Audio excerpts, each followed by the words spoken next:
पूर्वी जी लोक मेंढ्या पाळत होती ती मेंढ्या पाळायची लोक कमी झाली ती आणि त्याला पर्याय म्हणून हे बंदिस्त मेंढी पालन हा एक चांगला पर्याय आहे. काहीतरी घडलं पाहिजे, म्हणजे आपल्याला शिकायसाठी काहीतरी घडलं पाहिजे. तुम्ही तिकडं 25,000 रुपयाची सर्व्हिस करून तुम्हाला 0 पैसे शिल्लक राहतात, पण इथं निश्चितपणानं तो 1,00,000 रुपये महिन्याला निश्चितपणानं कमवू शकतो. तर माझा एक असा कन्सेप्ट आहे की आदल्या दिवशी ऑर्डर घ्यायच्या मटणाच्या, म्हणजे सुरुवातीला मी मान तालुक्यातलं चालू करतोय. एवढंच म्हणावं लागणार की त्याच्या मटणाची जी चव आहे ती चांगली आहे आणि आपण साध्या मेंढीला जी खाया घालतोय तेवढंच खाया घालून त्याचं वजन डबल वाढतंय म्हणजे डबल फायदा आहे. नुसता धंदा करायचा म्हणून हा धंदा करू नये. ज्याला करायचा आहे त्याला जातीनिशी पूर्ण लक्ष देऊन रात्रंदिवस लक्ष देऊनच हा धंदा करावा लागेल. कितीही तरुण जरी ह्याच्यात आले तरी ह्या धंद्याला मरण नाही. मित्रांनो नमस्कार. आजच्या या नवीन व्हिडिओमध्ये आपण आलेलो आहोत जाधववाडी या ठिकाणी, मान तालुक्यातील जाधववाडी या ठिकाणी. आणि इथे आपण बघतोय तो मेंढ्यांचा फार्म.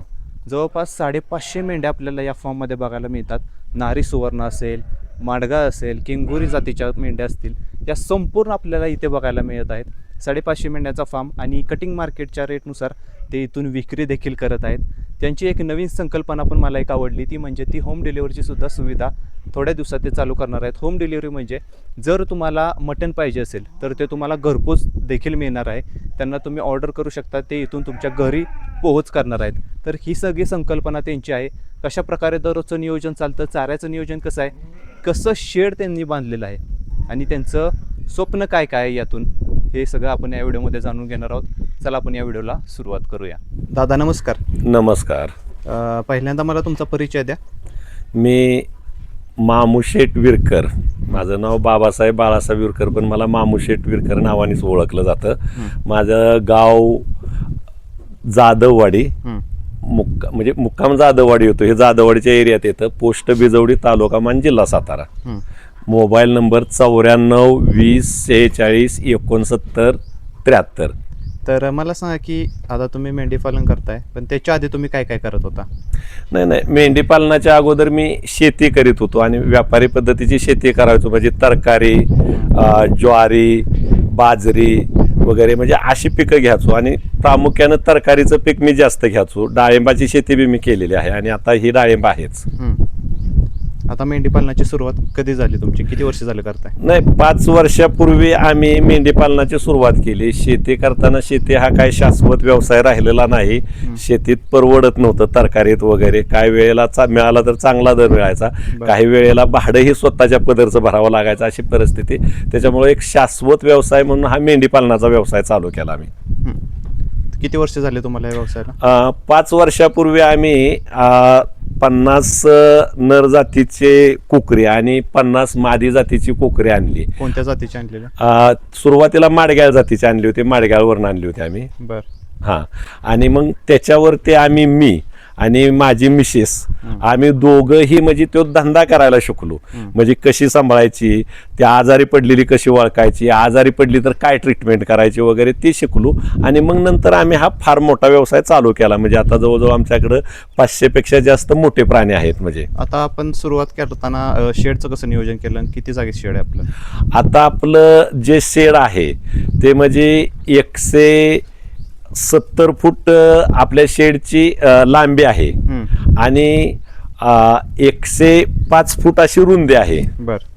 म्हणजे जवळजवळ आपलं अगदी नाही म्हटलं तरी 20,000 स्क्वेअर फूट पेक्षा जास्त लांबीचा, म्हणजे 20,000 स्क्वेअर फूट क्षेत्रफळ, त्याच्यापेक्षा जास्त क्षेत्रफळाचं आपलं ही शेड आहे आताचं. आता हे शेडचं तुम्ही नियोजन करताना कोणती कोणती काळजी घेतली शेड बांधताना?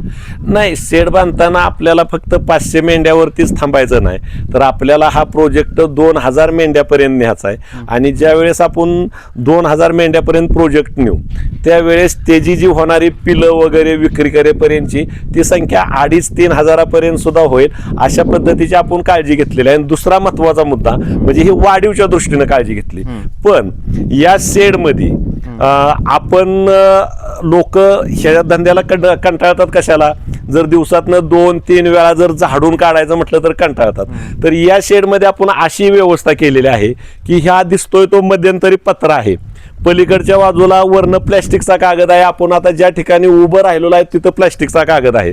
आता इथं सूर्यप्रकाश आहे. थोड्या वेळाने ह्या बाजूला जसा जसा सूर्य वरती येतो तसा उत्तरेला सूर्यप्रकाश जातो. जसा सकाळी सूर्य तिकडून असतो त्यावेळेस त्या दक्षिण बाजूनं असा सूर्यप्रकाश आत येतो. त्याच्यामुळं आपण 2-2 महिनं म्हणजे ह्याच्यातलं म्हणजे लुटूनच काढत नाही. परंतु आताही तुम्ही बघितलं तर तुम्हाला वला असं कुठंच दिसत नाही. म्हणजे एवढ्या 500 मेंढ्याच्या ह्याच्यात तुम्ही कुठंही दाखवा मला, म्हणजे वला जागा असा कुठेही नाही. अशा पद्धतीनं आपण सूर्यप्रकाश कसा आत येईल आणि हवा कशी खिळती राहील. चारी बाजूनं बघितलं तर तुम्हाला भिंत कुठंच दिसणार नाही, फक्त संरक्षणासाठी जाळ्या दिसतात. मग आता एवढा उन्हाळा असून सुद्धा दक्षिणेकडून येणारी हवा उत्तरेला निघून जातो, उत्तरेकडून येणारी हवा दक्षिणेला निघून जाते. ज्यावेळेस वारं पूर्वेकडून पश्चिमेला सुटतं त्यावेळेस पूर्वेकडून येणारी हवा पश्चिमेला निघून जाते आणि पश्चिमेकडून येणारी हवा पूर्वेला निघून जाते. अशा पद्धतीची एवढ्या पद्धतीची आपण काळजी घेतलेली आहे. एकूण किती खर्च आला तुम्हाला शेड बांधणीसाठी? आपल्याला शेड बांधणीसाठी जवळजवळ म्हणजे असा टोटली खर्च म्हणजे 75 लाख रुपयाच्या आसपास आपल्याला शेड बांधणीसाठी खर्च आला आहे. त्यासाठी कोणती योजना वगैरे घेतली नाही? आपण NLM मार्फत म्हणजे ही एक केंद्राची जी स्कीम होती NLM म्हणून ती स्कीम घेतली आणि सातारा जिल्हा मध्यवर्ती सहकारी बँक ही आपली देशात नावाजलेली बँक आहे आणि सातारा जिल्हा मध्यवर्ती सहकारी बँकेने आपल्याला 36 लाख रुपयाचं अर्थसहाय्य केलं. म्हणजे फार सोप्या पद्धतीने आणि कमी व्याजदरात अर्थसहाय्य केलं. आता इतर व्यवसाय पण बघतो, पण तुम्ही हा व्यवसाय करायचं का ठरवलं? हा व्यवसाय करायचं कारण जर विचारात घेतलं तर ह्या धंद्याच्या बाबतीत जर बघितलं म्हणजे हा धंदा हा मांस विक्रीसाठीच केला जातो. मेंढी पालन हा धंदा मांस विक्रीसाठी केला जातो आणि मांस विक्रीच्या बाबतीत जर बघितलं, मी ज्या वेळेस लहान होतो मला थोडं कळत होतं त्यावेळेस आम्ही खेड्यात राहायला होतो आणि त्यावेळेस आमचे वडील वगैरे मटण विकत आणायचे. त्यावेळेस मटणाचा दर 10 रुपये किलोचा होता. तो दर आज म्हणजे हा 10 रुपये किलोचा मटणाचा दर सर्वसाधारणपणे 42-43 वर्षापूर्वी 10 रुपये किलोनी मटण मिळत होतं. आज ही 42 वर्षानंतर किंवा 40 वर्षानंतर त्या मटणाचा दर आपल्या ग्रामीण भागात 800 रुपये किलो झालेला आहे आणि पुण्यासारख्या शहरात मेंढीच्या मटणाचा दर म्हणजे ह्या बकऱ्याच्या किंवा मेंढीच्या मटणाचा दर हा 1000 रुपये किलो पर्यंत गेलेला आहे. मग ह्याचा जर आलेख बघितला तर 10 रुपयापासून 1000 रुपयापर्यंत किंवा 800 रुपयापर्यंत जाताना थोडा हळूहळू पण वरती चढत गेला. तसं आपण इतर आम्ही जी कांदा केलं मग कांद्याला आम्हाला काय वेळेला 2000 रुपये क्विंटलला दर गावला, काय वेळेला 5000 रुपये. म्हणजे काय वेळेला आमचं कांदा 50 रुपये किलोनी गेलं, काय वेळेला 20 रुपये किलोनी गेलं आणि काय वेळेला 10 रुपये आणि 5 रुपये काय वेळेला फुकट बी टाकून द्यावं लागलं. मग शाश्वत म्हणजे शेतीला शाश्वत जोडधंदा म्हणण्यापेक्षा शाश्वत आता 1 नंबरचा धंदा म्हणून आम्ही हा मेंढी व्यवसाय निवडला. कारण 40 वर्षापूर्वी ज्वारीचा दर 200 रुपये क्विंटलला होता आणि त्यावेळेस मटणाचा दर 10 रुपये म्हणजे 200 रुपये म्हणजे त्यावेळेचा जर विचार केला तर सर्वसाधारणपणे ज्वारी 2 रुपये किलो होती. त्यावेळेस मटण 10 रुपये किलो होतं. आज मटण 800 रुपये किलो झालं. म्हणजे 800 रुपये होताना 80 पट दर वाढला.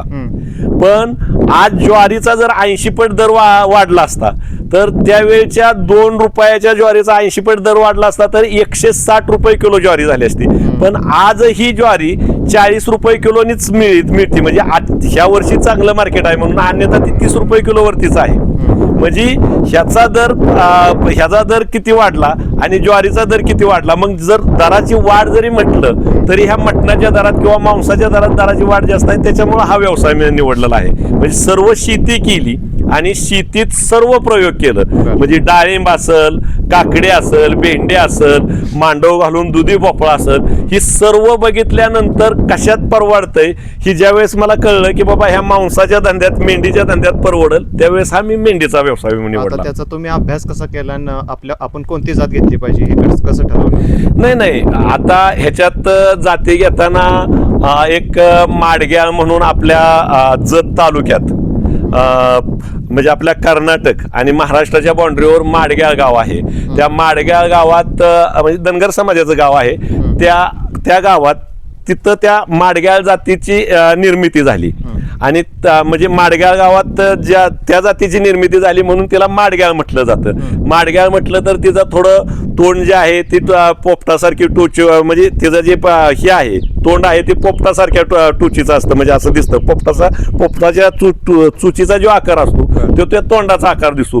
मग त्याचा जर बकरा बघितला तर तुम्हाला त्या टाईपचा दिसणार, मेंढी बघितली तर त्या टाईपचीच दिसणार. मग त्या मेंढीचं जी आपल्या जी पूर्वीच्या मेंढ्या होत्या म्हणजे गावठी मेंढ्या, त्या गावठी मेंढ्या मी पहिल्यांदा अभ्यास करताना काय केलं, एक गावठी मेंढीचं एक बकरं घेतलं आणि मी माडग्याला जाऊन 2 बकरे आणली सुरुवातीला. एक नर जातीचा बकरा आणला, एक मादी जातीचं बकरं आणलं, ते माडग्याळ जातीचं आणलं. मग जी मादी होती त्याचं प्रत्येक महिन्याला, माडग्याळची मादी होती त्याचं प्रत्येक महिन्याला 6 किलो वजन वाढलं. माडग्याळ जातीचा जो बकरा होता त्याचं 7 किलो वजन वाढलं. आणि ह्याच आमच्या गावातूनच मोहन शिंगारे यांच्याकडून मी साध्या मेंढीचं एक बकरं आणलं होतं, साध्या जातीचं, त्याचं प्रत्येक महिन्याला 3 किलो वजन वाढलं. मग त्या वजनाच्या वाढीचा विचार करता साध्यापेक्षा माडग्याळचं वजन डबल वाढतंय म्हणून मी ती माडग्याळ जात निवडली. आता या माडग्याळ जातीचं वैशिष्ट्य काय? माडग्याळ जातीचं वैशिष्ट्य एवढंच म्हणावं लागणार की त्याच्या मटणाची जी चव आहे ती चांगली आहे आणि आपण साध्या मेंढीला जी खाया घालतोय तेवढंच खाया घालून त्याचं वजन डबल वाढतंय म्हणजे डबल फायदा आहे. ती त्या जातीचं वैशिष्ट्य आहे. त्यानंतर आपल्याकडे दुसरी जात आहे नारी सुवर्ण. त्या नारी सुवर्णाबद्दल काय वैशिष्ट्य? नारी सुवर्ण जात ही फलटणला जी संशोधन केंद्र होतं निमकर साहेबांचं, आता जी चंदा निमकर मॅडम ते बघतात, त्यांनी ही नारी सुवर्ण ही जात त्या जातीची निर्मिती केली. जात बघूया. ही नारी सुवर्ण. आता ह्या नारी सुवर्ण जातीचं वैशिष्ट्य असं आहे, दिसताना ही जात डबकी दिसती, पण या जातीला एका वेळेला 2-3 पिल्लं होतात. मग 2-3 पिल्लं जर झाली तर ते आपल्याला त्याची क्वांटिटी वाढते ना त्याची. मग त्याचं दूध 3 पिलाला एका वेळेला पुरलं असं नाही, पण दूध आपण गाईचं ह्याचं दुसऱ्या 1-2 पिलाला दुसऱ्या गायींचं वगैरे दूध पाजून सुद्धा पण त्याचा जास्त फायदा आहे. ही ह्या जातीचं वैशिष्ट्य आहे, म्हणजे पिलांची संख्या जास्त, ही नारी सुवर्णचं वैशिष्ट्य आहे. नारी सुवर्णाचे आता कमी आहेत का? हा, नारी सुवर्णाचे आता कमी आहेत, हिथं हे आहेत आणि तिकडे 1-2-3 पिलं आहेत. आपण आताच ह्याची सुरुवात केली. हा नारी सुवर्णाचा नर जातीचा बकरा आहे हा. बर. हा, आणि त्या फिमेल आहेत म्हणजे मादी जातीच्या मेंढ्या आहेत त्या. आता प्रत्येक त्यानंतर तुमच्याकडे कोणते आहे? केंगुरी जात म्हणजे ही कर्नाटकची जात आली. ही आम्ही ह्याला जाऊन आमीनगडला जाऊन कर्नाटक राज्यात जाऊन आमीनगडला जाऊन आमीनगडवरनं ही जात आणली, म्हणजे केंगुरी जात. म्हणजे त्या जातीचं वैशिष्ट्य म्हटलं तर त्या जातीचं वैशिष्ट्य असं आहे, त्या जातीला दूध जास्त आहे. आणि इतर जातींच्या पेक्षा काहीही खायचं म्हटलं तरी ती जात काहीही खाते, म्हणजे असं म्हणजे खाण्याच्या बाबतीत ती जास्त खादाड जात आली केंगुरी. तिचा कलर सर्वसाधारणपणे हा तांबूस कलर असतो त्या जातीचा.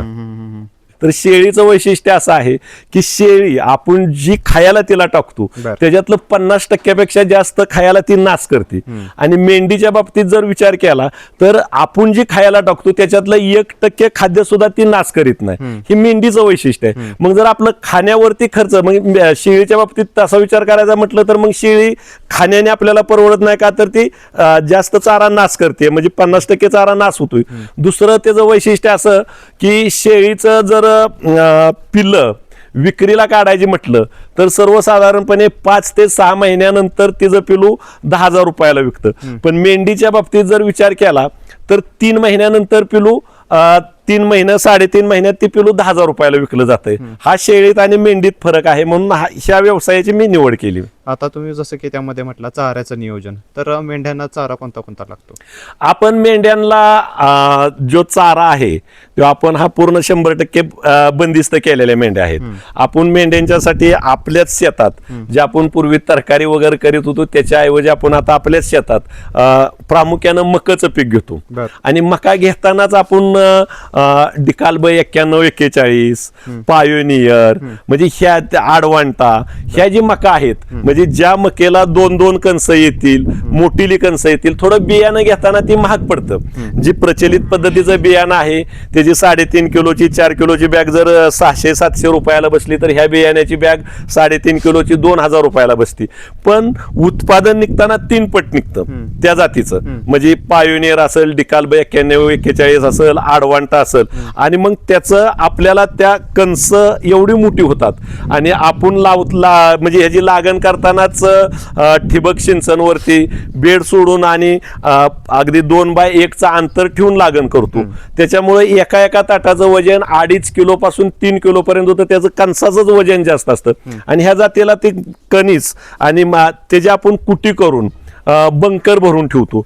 आता माझ्याकडं आपणाला जर पाहायचं म्हटलं तर आता जवळजवळ माझ्याकडं 500 टन चारा, म्हणजे 500 मेंढ्याला 1 वर्षभर पुरल. एका मेंढीला 1 टन चारा एका वर्षाला लागतो. 500 टन चारा माझ्याकडे आज रोजी ही या मे महिन्यात शिल्लक आहे. म्हणजे अशा पद्धतीनं मी चाऱ्याचं नियोजन करतोय. माझ्याकडे एक 5000 सुबाबळे आहेत. त्या सुबाबळीचा पाला आणून मी ही जी बारकी पिल्लं जे असतात त्या पिल्लांना सुबाबळीचा पाला बी मी आणून टाकतो. दुसरं ज्या वेळेस आता जून महिन्यात मी मेथी घास आणि दशरथ घासाची लागण करणार आहे, त्या पद्धतीनं मी ती नियोजन करणार आहे. आता हे चाऱ्याचं एक योग्य नियोजन असणं किती महत्वाचं आहे मेंढीपालनामध्ये?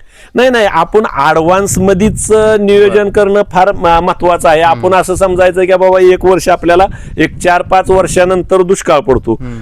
आमच्या भागात काय कॅनलचं पाणी वगैरे आजपर्यंत तरी कॅनलचं पाणी वगैरे नाही. त्याच्यामुळे आम्हाला पूर्णपणे पावसावरती अवलंबून राहावं लागतं. आमच्याकडे फार मोठी धरणं नाहीत. तुम्ही जर बघितलं आमचा ह्या उत्तरमान तर आमच्याकडे फार मोठी धरणं नाहीत आणि कॅनलचं पाणी नाही. मग एखादा वर्ष दुष्काळ पडणार आहे, त्या पद्धतीनं आपण ऍडव्हान्स मध्ये चाऱ्याचं नियोजन करून ठेवायचं. मग चाऱ्याचं नियोजन म्हटलं तर मी आता तुम्हाला सांगितलंच की माझ्याकडे आता 500 टन मकाचा मुरघास बनवलेला, म्हणजे बंकर भरलेलं 500 टन चारा शिल्लक आहे.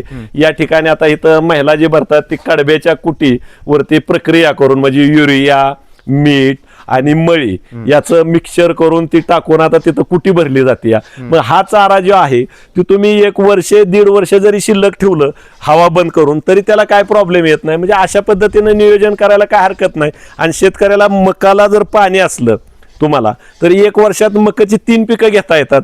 3-3.5 महिन्याचंच पीक मकाचं आहे, त्याच्यामुळे ती परवडतं म्हणजे मकाचं पीक. आता मग विकतचा चारा घ्यायचा असला तर आपण घेऊ शकतो का? परवडतो का विकतचा चारा? नाही, विकतचा चारा घ्यायचा असला तरी आपण विकतचा चारा घेऊ शकतो. पण विकतचा चारा जर घ्यायचं म्हटलं तर आपल्याला त्या चाऱ्याच्या खरेदी एवढंच त्याच्या वाहतुकीवरती, ट्रान्सपोर्टेशनवरती जास्त खर्च जातो ना. मग असं काय नाही की ह्या मान खटाव किंवा सातारा जिल्ह्यात जर विचार केला तर प्रत्येक शेतकऱ्याकडे शेती आहे आणि प्रत्येक शेतकऱ्याकडे शेती असल्यामुळं त्याला शेतीला, बाकीच्या शेतीला तुम्ही जर ऊसाचं पीक करायचं म्हटलं तर ऊसाच्या पिकाला 1 वर्ष लागतं.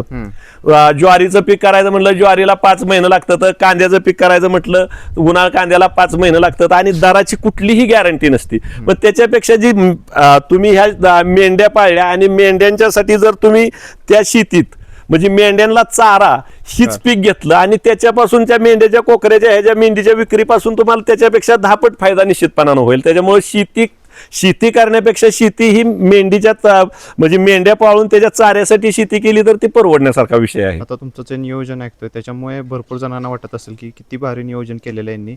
आणि मला सांग की मग याचा अभ्यास तुम्ही कसा केला? एवढं प्रॉपर नियोजन तुम्ही करता, याचा अभ्यास सगळा कसा केला तुम्ही? नाही, मी पहिल्यांदा शेतीचा अभ्यास केला, शेती करून बघितली आणि मग ज्या वेळेस आपण एखादा उद्योग करतो आणि उद्योग करून बी आपल्यावरती उपासमारीची वेळ येते किंवा त्या उद्योगातनं आपल्याला काय मिळत नाही असं दिसतं, त्यावेळेस मग आपल्याला काहीतरी पर्याय शोधावं लागतं. तर मग पर्याय शोधत असताना मला हा मेंढी हा पर्याय सापडला आणि निश्चितपणानं मी तुम्हाला अगदी कॉन्फिडन्स पूर्वक सांगतो की मी आज हा व्यवसाय करतोय. 10 वर्षानंतर ह्या व्यवसायात असे कितीतरी तरुण आणि कितीतरी शेतकरी म्हणजे हाच व्यवसाय 100% करतील ह्याची मला गॅरंटी आहे, ह्याची मला खात्री आहे पूर्णपणे 100%. आता याचं तुम्हाला भविष्य कसं दिसतंय व्यवसायाचं? ह्या व्यवसायाचं भविष्य एवढं चांगलं आहे की उत्पादन वाढलं की दर कमी होण्याची भीती असते. जसं कांद्याच्या बाबतीत, जसं ऊसाचं उत्पादन वाढल्यानंतर साखरेच्या बाबतीत, तसं आज जी मांसाची गरज आहे ती आजच्या नंतर फार म्हणजे फास्ट पद्धतीनं जरी प्रजनन वाढत गेलं तरी आजची गरज 25 वर्षांना सुद्धा भागत नाही. मग 25 वर्षानंतर तयार होणारी गरज भागायला तिथनं पुढची 50 वर्ष लागतील. म्हणजे एवढी ह्या मालाची मागणी आहे, एवढी मांसाची मागणी आहे आज. आता आपण बघतोय की मेंढीपालनाचे फार्म काही जणांचं चुकतं, सुरू करताना चुकतं किंवा त्यांना प्रॉफिट दिसत नाही म्हणून बंद पण होताना आपण बघतो. तर त्या साधारणतः त्यांच्या कोणत्या चुका होत असतात? नाही, मेंढी पालनाच्या बाबतीत कसं असतं, अगदी अभ्यासच करायचा नाही. हा धंदा करायचा म्हटलं तुम्हाला नुसतं पूर्ण कर्मचाऱ्यावरती कामगारांच्या वरती अवलंबून राहून चालणार नाही. तुम्हाला 500 मेंढ्या जरी तुमच्या असल्या ह्या फार्ममध्ये आणि तुम्ही एक चक्कर जरी टाकली गोट्यातनं, तरी तुम्ही जर प्रत्येक मेंढीकडे बघितलं तर तुम्हाला कळलं पाहिजे की ती कुठली मेंढी आजारी आहे, ती का बसली आहे, म्हणजे ही सुद्धा ओळखायला आलं पाहिजे. हे एक सर्वात महत्वाचा म्हणजे मॉर्टॅलिटी, म्हणजे मेंढ्या मरल्या नाही पाहिजेत. दुसरं तुम्हाला त्याची जात निवडता आली पाहिजे. तिसरं तुम्हाला चाऱ्याचं व्यवस्थापन झालं पाहिजे. नुसता धंदा करायचा म्हणून हा धंदा करू नये. ज्याला करायचा आहे त्याला जातीनिशी पूर्ण लक्ष देऊन रात्रंदिवस लक्ष देऊनच हा धंदा करावा लागेल. अगदी माझ्या बाबतीत म्हटलं तर माझी तिथं कॉट असते बघा. मी संध्याकाळी सुद्धा 8 वाजता त्या कॉटवरती कॉट माझी मध्ये घेतलेली असती आणि समजा मेंढ्यांच्या मध्ये मी झोपलेलो असतो. म्हणजे रात्री जर एखादी मेंढी व्यायला झाली, म्हणजे तिचं जर प्रजनन होणार असलं वगैरे, तर मी त्या वेळेला ती वराडल्यानंतर मी रात्रीचा उठतोच ना. मेंढ्या बुजल्या म्हणजे कुठनं काय बाबा एखादा बाजूने हिंस्त्र पाणी असला, आपण ज्यावेळेस उठून उभं राहतो त्यावेळेस त्या व्यवस्थित, म्हणजे तुम्ही जर लक्ष देऊन धंदा केला तर ह्या धंद्या इतका चांगला धंदा कुठलाच नाही. म्हणजे आता विक्रीचं नियोजन म्हटलं तर पाठीमागच्या महिन्यात आपल्या आता 550ची संख्या आता आहे. पाठीमागच्या महिन्यात 1 महिन्यापूर्वी आपल्याकडे हीच संख्या 750 होती. परंतु आता आपल्याकडे लोक येऊन जी आता ह्या महिन्यात जास्त बकरी जी गेली आपली ती देवदेवतासाठी लोक जागरणासाठी कापतात. परत इकडं ज्या यात्रा असतात त्याच्यासाठी देवाला कापायला नेतात. आता 100 बकरी आपली जाग्यावरनं म्हणजे एक गिरायक येऊन 450 रुपये किलोने आपण बकरी विकतोय. म्हणजे नर जातीची बकरी देवाला कापायसाठी वगैरे. आणि माद्या जी आहेत ती लोक पाळायसाठी नेतात. 475 रुपये किलो म्हणजे 450 रुपये किलोने आपण माद्या विकतोय. आपल्या माद्या ज्या आहेत किंवा बकऱ्या आहेत ही जलामल्यापासून आपण सोडितच नाही. त्याच्यामुळे ज्या लोकांना बंदिस्त गोठा करायचा आहे त्या लोकांनी आपल्या माद्या जर नेल्या तर त्याने 100% सक्सेस होतात. तीच माद्या जर फिरत्या बाजार म्हणजे कळपात आणल्या आणि ती बंदिस्त केल्या तर ती माद्या 15 दिवस वरडत असतात. त्याच्यातनं 100% माद्या सक्सेस होतील असं नाही. त्याच्यामुळं माझं जी माल आहे ते मला कुठल्याही बाजाराला माझी बकरी विकायला न्यावीच लागत नाही. जाग्यावरूनच माझी विक्री चालू आहे. प्रत्येक बकऱ्या मागे किंवा मादी मागे आपला खर्च किती होतो विक्रीपर्यंत? सर्वसाधारणपणे आपला खर्च म्हणजे आपण शेतातला चारा घालतोय त्याचं पैसे, म्हणजे त्याच्या उत्पन्नाला आलेला खर्च, परत आपल्याला लेबरवरती आलेला खर्च, हा जर सर्वसाधारणपणे खर्च काढला तर आपल्याला 200 रुपये किलो पर्यंत खर्च होतोय. म्हणजे ज्या वेळेस आपण बकरं म्हणजे 25 किलोचं बकरं आपण 10,725 रुपयाला विकतो. मग 10,700 रुपये 10,725 रुपयाला विकतो त्यावेळेस आपल्याला 5,000 रुपयात त्याचा खर्च भागलेला असतो. 5,725 रुपये वरचा हा आपल्याला प्रॉफिट राहिलेला असतो. आणि एका मेंढीपासून आपल्याला 14 महिन्यात म्हणजे मेंढी ज्या वेळेस गाभण राहते त्याच्यानंतर 5 महिन्यात व्याली जाते. जाग्यावरती बकरं म्हणजे त्याच्यात नर आणि खुराकाचं योग्य नियोजन असलं की व्याल्यानंतर 2 महिन्यात मेंढी पळते.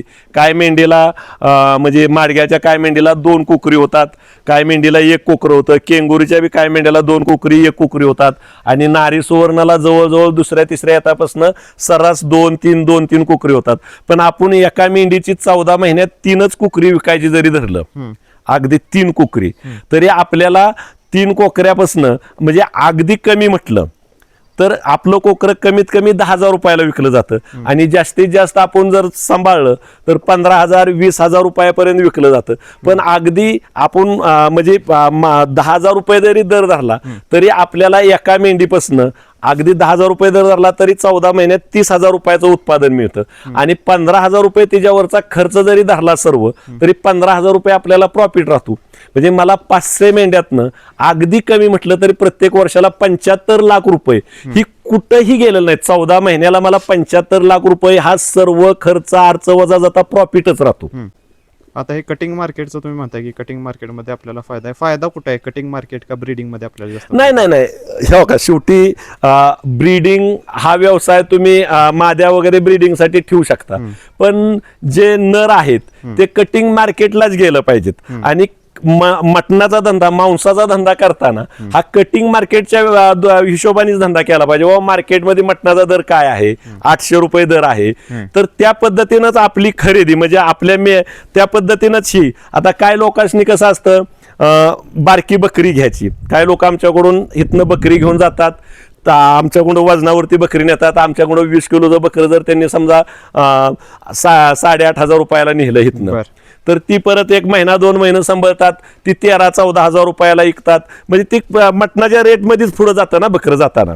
म्हणजे अशा पद्धतीनं कटिंग मार्केट हाच महत्वाचा. ह्याच्यात मेंढी पालन म्हटलं की मांसाचा दर आणि मांस विक्रीसाठी हाच महत्वाचा त्याच्यात दृष्टिकोन ठेवला पाहिजे. त्याच्यामध्ये तुम्हाला भविष्य पण दिसते पुढे. हा 100% भविष्य आहे. अगदी तुम्ही माझ्याकडे आणखीन माझी मुलाखत 5 वर्षांनी घ्यायला आला, माझी ह्याच्यापेक्षा प्रगती झालेली दिसत गोट्याची, 10 वर्षांनी आला, 25 वर्षांनी जरी आला, तरी ही जी गरज आहे, आजची जी मांसाची गरज आहे, ही 25 वर्षांनी ह्याच्या कितीतरी पटीनं वाढलेली असेल, पण त्याची पूर्तता होत नसेल, ही मी 100% सांगतो. आता फिरस्ती मेंढीपालन आणि बंदिस्त मेंढीपालन यामध्ये काय फरक आहे आणि बंदिस्त मेंढीपालन का केलं पाहिजे आपल्याला? फिरस्ती मेंढीपालनाचं असं झालेलं आहे की पूर्वी फिरस्ती मेंढीपालन केलं जायचं, लोक मेंढ्या सांभाळायला वगैरे काटक होती. पण आताची परिस्थिती जर बघितली तर आता एवढं म्हणजे हे आलंय, एवढे म्हणजे बाहेर पिकांच्या वरती, अगदी मोकळ्या बांधावरती एवढ्या तणनाशकाच्या आणि कीटकनाशकाच्या फवारण्या केल्या जातात.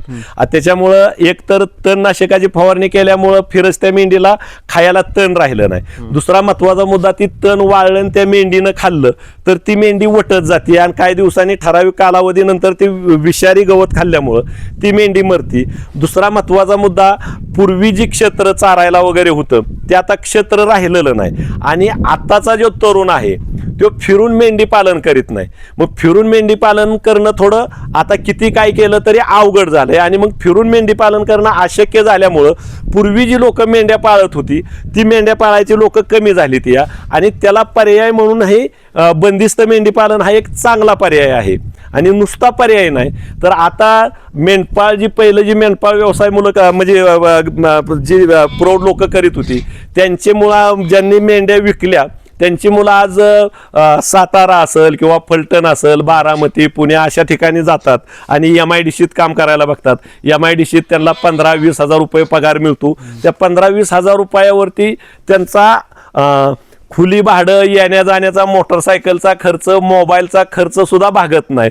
फक्त कुठंतरी आता बाबा बेकारी होत चालली आहे, लग्नाला मुली मिळत नाही, त्या सर्व्हिसला म्हणल्यावर मुलगी मिळेल म्हणून त्या आशेने ती लोक जातात. परंतु त्यांनी जर तसला व्यवसाय म्हणजे ती मार्ग पत्करण्यापेक्षा त्यांनी जर मेंढी पालन केलं, प्रत्येकाला मान, खटाव, फलटण, सातारा जिल्ह्यात मी सर्वत्रच बघतोय प्रत्येक शेतकरी जे आहे ह्यो शेतकरी बेकारीत गेलाय, पण त्याला शेती आहे. आणि शेतीत जर मेंढरांच्यासाठी तुम्ही जर चारा उत्पादन केलं आणि मेंढ्या जर सांभाळल्या तर तुम्ही तिकडं 25,000 रुपयाची सर्व्हिस करून तुम्हाला 0 पैसे शिल्लक राहतात. पण इथं निश्चितपणानं तो 1 लाख रुपये महिन्याला निश्चितपणानं कमवू शकतो. तो ज्यावेळेस 1 लाख रुपये महिन्याला कमवेल, वर्षाला 12 लाख रुपये ज्यावेळेस कमवेल, 100% त्याला मुलगी मिळेल, ती मुलगी बी मेंढराचा व्यवसाय करेल आणि दोघं नवरा बायको मिळून 1 लाख रुपये पगार त्यांना कधीही मिळेल. खर्च अर्थ वजा जाता त्यांना 1 लाख रुपये निश्चितपणाने मिळतील.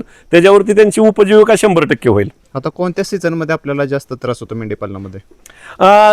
तसा मेंढी पालनामध्ये जर तुम्ही वेगवेगळ्या जर वर्षातनं 3-4 वेळा जर लसी टोचून घेतल्या तर कुठल्याही सीझनला त्रास होण्याचा काहीच विषय येत नाही. म्हणजे कसं असतं वॅक्सिनेशन, कसं करता, शेड्यूल कसं असतं वॅक्सिनेशनचं? वॅक्सिनेशन आमच्याकडे आता एक वेटरनरी डॉक्टर आहेत, डॉक्टर कृष्णा दडस म्हणून, त्यांनी निमकर फार्मला बरेच वर्ष काम केलेलं आहे.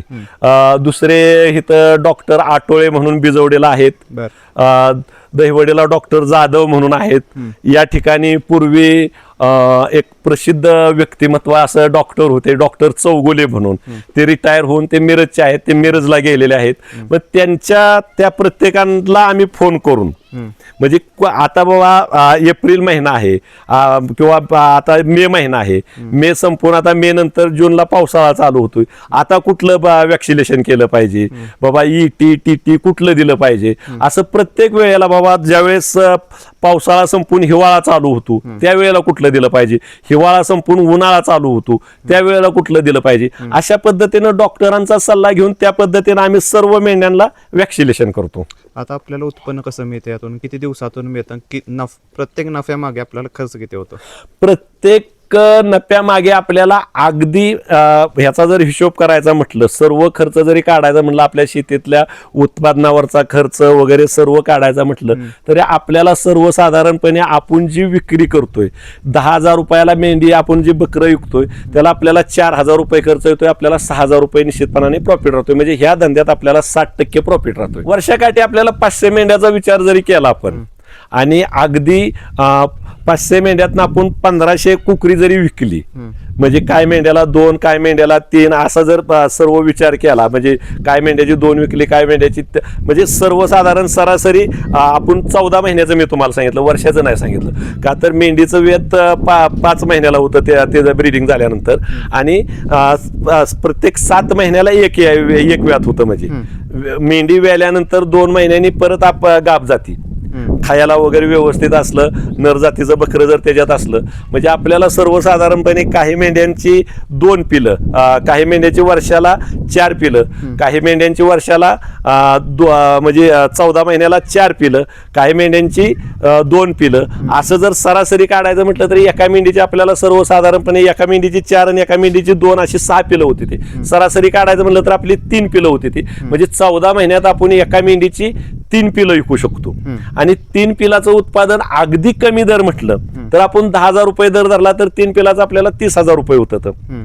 आणि 30,000 रुपयातनं आपल्याला सर्वसाधारणपणे 40% खर्च येतो, म्हणजे 12,000 रुपये खर्च येतोय, 18,000 रुपये आपलं शिल्लक राहतं तर 60%. एका मेंढीपासून 14 महिन्याला आपल्याला 18,000 रुपये उत्पादन मिळतंय. पण अगदी तसं काढायचं म्हटलं तर आपल्याला 500 मेंढ्यापासून 14 महिन्यात 90 लाख रुपयापर्यंत उत्पादन मिळू शकतं.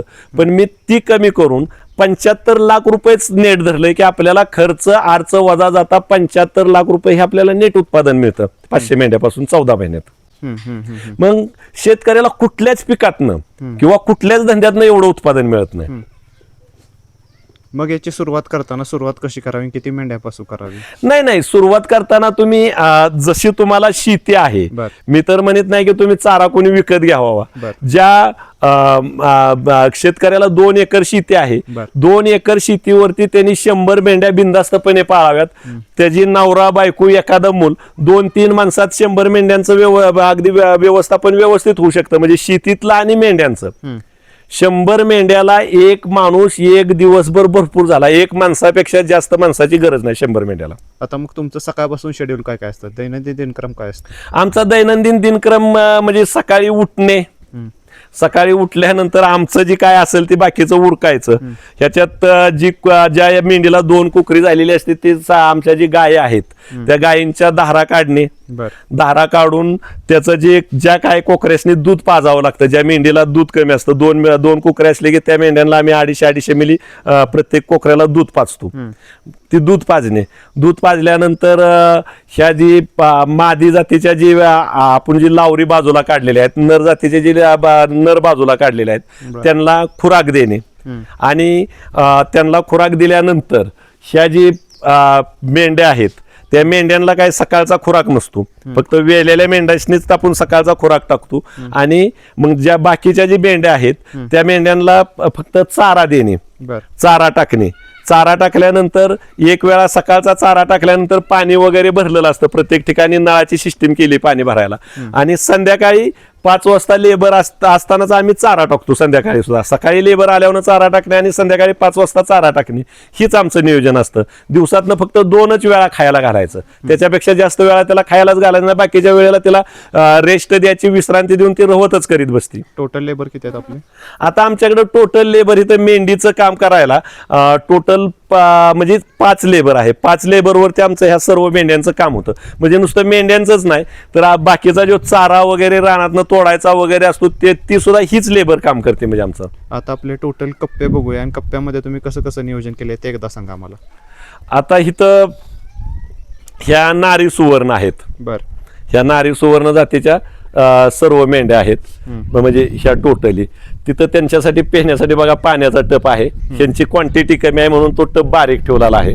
तो नारी सुवर्णचा नर आहे बघा गळ्यात बांधलेला. हा ह्या मेंढ्या जर ह्याच्या हिटवरती आल्या तर त्या नरापासून त्या गाप जातात म्हणजे तो नर अलीकडे येतोय तो. हा ह्या ठिकाणी सर्व याच्यातून म्हणजे ह्या मेंढ्यातून ज्या दुधापासून तुटलेल्या ह्या सर्व मादी जातीच्या मेंढ्या आहेत. मादी जातीच्या लावऱ्या आहेत. ह्या आमच्या विक्रीसाठी आहेत. म्हणजे ह्या जलामल्यापासून म्हणजे कुठं बाहेर गेलेल्या वगैरे अशा नाहीत. फक्त ह्या दुधापासून आम्ही तोडल्यानंतर 2.5 महिन्यानंतर आम्ही ह्या इकडे टाकलेल्या आहेत. ह्या विक्रीच्याच आहेत ह्या लावरी सर्व. या ठिकाणी इथं हा वजन काटा आहे. म्हणजे जर इकडं बकऱ्याला गिरायक आलं तर उलट करून ह्या कॅरेटमध्ये असं बकरं टाकल्यानंतर त्याच्यावरती ते वजन होतं. म्हणजे ह्याचा बाकीचा विषयच येत नाही. म्हणजे जेवढं वजन भरल त्या वजनाच्या ह्याच्यात 450 रुपये किलोनी गुणायचं आणि बकऱ्याची विक्री करायची. 550 रुपये किलोनी गुणायचं आणि लावरीची विक्री करायची. हे सर्व नर आहेत. आता नरांची संख्या जास्त होती. जवळजवळ 150 पेक्षा जास्त नरांची संख्या होती. पण ह्या महिन्यात 100 नर आपलं विक्री झाली म्हणजे 450 रुपये किलोने. ती सर्व म्हणजे जत्रा आणि देवाला कापण्यासाठीच हे सर्व नर गेले. म्हणजे आता ही मधली जागा तुम्ही किती ठेवलेली आहे आणि मधली पण जागा बघतोय आणि साईडला पण अशी जागा ठेवलेली आपल्याला दिसते. ही मधली जी जागा आहे ती याच्यातून आपण ज्यावेळेस खायला आणतो त्यावेळेस ट्रॅक्टर मध्ये चारा भरून आणतो आणि ट्रॅक्टर मध्ये चारा भरून एक माणूस ट्रॉलीत असतो आणि 2 माणसं, एक माणूस ह्या साईडला असतो एक माणूस ह्या साईडला असतो. ट्रॉलीतनं चारा भरून दिलेला ह्या दावणीतनं टाकला जातो. ह्या PVC पाईपच्या 18 इंचीच्या पाईप आहेत आणि त्याच दावणी आहेत. ह्या असा चारा टाकीतच गेलं जातं. ही जी मधली जागा जी आहे आपली ही सर्वसाधारणपणे 11 फूट जागा आपण मध्ये ठेवलेली आहे ही. आणि ही बी जागा जी आहे ही जागा बी 10 फूट जागा ठेवलेली आहे. कारण इकडं दावण आणि एवढा मधला जी एरिया आहे तो आपल्याला फिरायला वगैरे मोकळा राहतो. आणि ही मधली जागा जास्त ठेवण्याचं कारण असं आहे की आपण ही 2 महिन्यातनं 1.5 महिन्यातनं एकदाच खत भरून काढतो याच्यातलं. मग याच्यातलं खत भरून काढतो त्यावेळेस ही ट्रॅक्टर ह्या साईडला लावून जी आपली लेबर आहे ती खोऱ्यानी गमेल्याने भरून खत ट्रॅक्टरमध्ये टाकते. आणि चाऱ्याची वाहतूक लांब न करावी लागू नये म्हणून ही मधली जागा ठेवलेली आहे. मधला पेस ठेवलेला आहे आपण. परत इकडं ह्या सर्व नवीन वेलेल्या मेंढ्या आहेत. म्हणजे ज्याची कुकरी पेतात, ज्यांची पिलं त्यांना पेतात त्या मेंढ्या ह्या सेपरेट केलेल्या आहेत. म्हणजे तेवढ्याच मेंढ्या ह्याच्यात आहेत. आणि ज्यांची पिलं प्यायची बंद झाली आणि ज्या गाब गेलेल्या मेंढ्या आहेत म्हणजे ज्यांचं ब्रीडिंग झालेलं आहे, ज्या गाब गेलेल्या मेंढ्या आहेत ती ह्या मेंढ्या आहेत सर्व. हा कप्पा तो कप्पा हे ब्रीडिंग झालेल्या मेंढ्यांचा आहे. हा आणि पलीकडचा तो पलीकडचा बी ते ब्रीडिंग झालेला. म्हणजे ब्रीडिंग झालेल्या त्यांची कुकरी इकडे गेलेत ना. नर जातीची ह्या बाजूला गेली, मादी जातीची त्या बाजूला गेली ह्यांची. आणि ह्या सर्व गाब मेंढ्या आहेत. ही ज्या वेळेस मेंढी तिच्या बाळाला जन्म देते त्यावेळेस तिचं पिल्लू आणि ती मेंढी परत त्या कप्प्यात जाते. आता प्रत्येक कप्प्याची कॅपॅसिटी किती आहे आणि एकूण किती जागा आहे ती? नाही आता अशा प्रत्येक कप्प्याची जर कॅपॅसिटी म्हटलं तर जवळजवळ प्रत्येक कप्प्याची कॅपॅसिटी 150-200 मेंढ्यांची कॅपॅसिटी आहे ह्या प्रत्येक कप्प्याची. ही आता अजून आपले कप्प मोकळं आहेत. म्हणजे आपल्याला जे आता मेंढ्या वाढवायच्या आहेत त्याच्यासाठी ही कप्प आहेत. आणि सर्व मेंढ्या वाढल्यानंतर ज्या लहान पिल्लवाल्या जी मेंढ्या आहेत ती त्याच्यासाठी तिकडे अजून 2 शेड आपण 200 मेंढ्याची पलीकडे उभी केलेली आहेत. म्हणजे ती बी आपली तयार झालेली आहेत. म्हणजे 2 शेड अजून. आणि इथे तुम्ही झोपता दररोज? हिथंच ह्या खाटावरती झोपतो. ही खाट आमची हित असते माझी आणि मी स्वतः हित असतो. म्हणजे त्यावेळेस कसं रात्रीचा कुठला काय प्रॉब्लेम आला तरी मला ती जागा होता येतं म्हणून त्याच्यासाठी ही रात्रभर माझी झोपायची जागा ही आहे. स्वतः वैयक्तिक लक्ष ठेवणं किती महत्वाचं आहे यामध्ये? 100% महत्वाचा आहे. स्वतः वैयक्तिक लक्ष ठेवणंच फार गरजेचं आहे. म्हणजे हा व्यवसाय मुंबई पुण्यात राहून हिथं व्यवसाय करणं ही योग्य नाही कधीही. स्वतः जाग्यावरती असणं आणि जाग्यावरती राहून व्यवसाय करणं हे फार फार महत्वाचं आहे आणि फायदेशीर आहे. कारण प्रत्येक व्यवसाय हा फायद्यासाठी करायचा असतो. स्वतः जर लक्ष नाही ठेवलं तर जेवढा पाहिजे तेवढा फायदा होणार नाही, कमी फायदा होणार किंवा मग व्यवसायात तोटा होणार. आता आपण भरपूर फायदा ऐकतोय, पण यामध्ये आपल्याला तोटे कोणते कोणते सहन करावे लागतात? तसं तोट जर आपण लसीकरण वगैरे वेळेवरती केलं नाही तर तो म्हणजे मॉर्टॅलिटी म्हणजे मृत्यूचा दर वाढतो. दुसरा महत्वाचा मुद्दा, मेंढी आजारी पडल्यानंतर तिला काय तासातच आपल्याला ओळखता आलं पाहिजे आणि काय तासात तिची ट्रीटमेंट नाही. जर ट्रीटमेंट झाली, तुमचा इन्शुरन्स नसला, मेंढी मेली तर तिचं 0 पैसे झालं ना. मग मेलेल्या मेंढीचा उपयोगच नाही ना तुमचा काय. आणि मग आजारी पडलेली मेंढी बाजारात नेणं विकणं, त्यावेळेस तिथं बाजारात नेलं तर त्या मेंढी ओळखली जाते. मग त्या ज्या मेंढीची 20,000 रुपये किंमत आहे ती तुम्हाला 2-3 हजार रुपयालाच मेंढी द्यावी लागते. म्हणजे ह्यो तोटाच आहे ना. म्हणजे काळजी घेणं हा सर्वात महत्वाचा विषय. मग काळजी जर घेतली तर मग बाकीचा कुठलाच प्रॉब्लेम नाही. तुमचं जो चारा आहे तो आपल्या शेतीत जर तयार करायचा म्हटलं तर तो चारा शेतीत आपल्या 2 ते 2.5 रुपये किलोनी 2 रुपये किलोनीच तयार होतो. कारण तुम्ही बघता ऊस 18 महिने ठेवून लोक 3 रुपये किलोनी विकतात. 18 महिने ठेवून 3 रुपये किलोनी विकतात तरी त्यांना ऊसात परवडतं.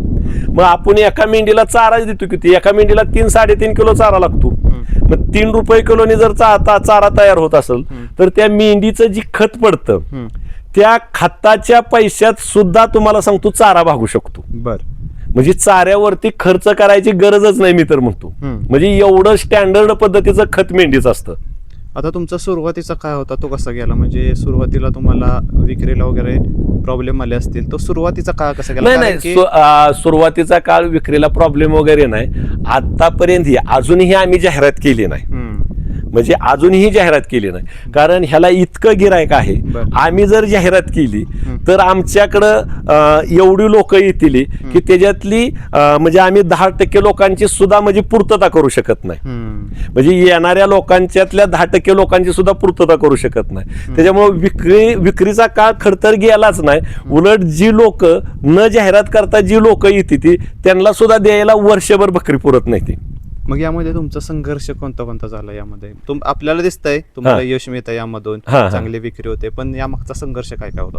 नाही, पाठीमाग मी जी सुरुवातीच्या काळात एकदा मी ज्या प्रत्येक 4 महिन्याला जी लशी द्यायला पाहिजे होत्या त्या लशी दिल्या नव्हत्या, इटी आणि टीटी. त्यावेळेस माझ्या जवळजवळ ह्याच्यातल्या 50 मेंढ्या म्हणजे लाईन भरपूर ट्रीटमेंट करून सुद्धा दगावल्या होत्या. मग 50 मेंढ्या दगवत असताना मला 500 मेंढ्यावरती ट्रीटमेंट करायला आणखीन 50 मेंढ्यांचा खर्च झाला होता. म्हणजे मला 100 मेंढ्यांचा लॉस झाला होता. त्यावेळेस मी प्रॉफिट मध्येच नव्हतो. म्हणजे ह्यो महत्वाचा माझा त्याच्यातला हे होता एक.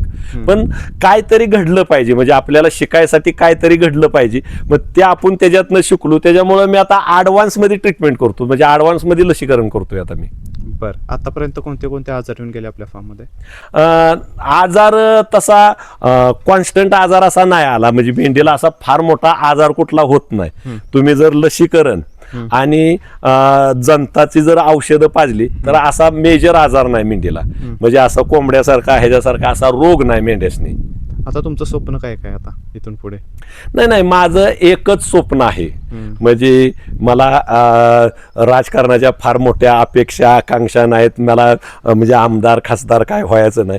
फक्त माझं एकच स्वप्न आहे की मला 100% ह्या मेंढी क्षेत्रात मला भारत देशात, महाराष्ट्रात नाही, भारत देशात सर्वात 1 नंबर व्हायचंय.